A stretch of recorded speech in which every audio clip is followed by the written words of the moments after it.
Hey, this is Quan, and I just thought that, thinking about giving up recently hasn't been as pessimistic or morbid as it used to be in the past, but rather quite a necessary part of my cycle of life. I need to constantly kind of give up on certain things so that I can give in to other things. Giving up is only a step into giving in, and I know this sounds extremely wishy-washy, but I can try and break it down. And if you're interested in listening, I suggest you listen on.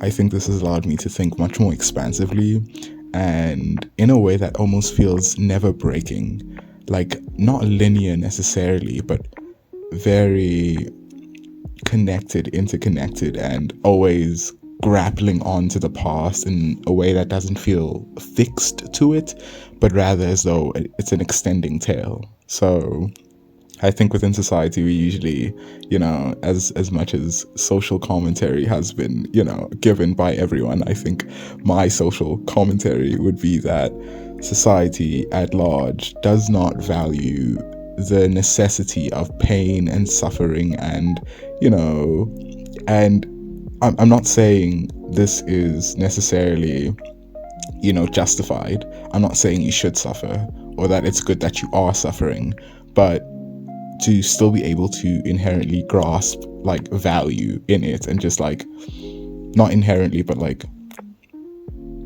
naturally grasp I'm trying to think of a word. I don't think it's intuitively either, but whatever the word is, I think I've given enough examples that were close to it. But being able to take in that pain. I think we just see pain as pain and, look for blame. And not to say that the blame isn't justified. Sometimes people are causing your pain. A lot of times people will be the main cause of your pain. People's greed, people's pride, people's attitudes towards you, people's disrespect of you.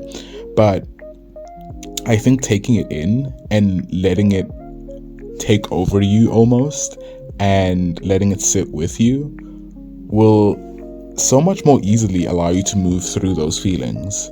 And I think giving up is one of those feelings. At times, you need to give up certain things. So this doesn't have to necessarily be something you've been dedicated towards consciously, because a lot of the times it's actually unconsciously, I think, the things we need to give up. And I think the only way to do that sometimes is to come with a reckoning of like our own identity facing us in some situations. So I understand the rhetoric of going into uncomfortable situations. I think going into those situations that will allow you to grow also allows you to give up a certain version of you. The version of you that used to be scared of those experiences starts to die. And that's the kind of mindset I think about with giving up. When you give up, you give into a new version of you. You adopt a new version of you. And, this isn't a fully fleshed out idea, of course. I'm just moving off the cuff, but, I feel like this really resonated. Sometimes that word feels extremely, in the lexicon of words, in the zeitgeist of words, and I just latched onto it because it's just the best way to translate it, but it did resonate, that giving up is actually quite a transitional thing rather than an end to something. It's more a mutation of one's own identity, an expansion too. So I don't think it's a limiting. I don't think I'm sacrificing anything when I give up. I rather become something new. I pick up something new.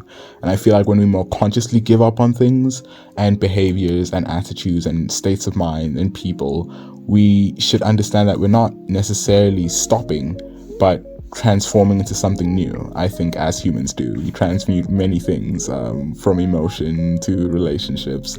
It doesn't necessarily just die out. I think that's when we get very pessimistic and existential about it. But before we go into that tangent, I think I've made my point. I hope this was nice to listen to. If not, I think I enjoyed making it either way. Yeah.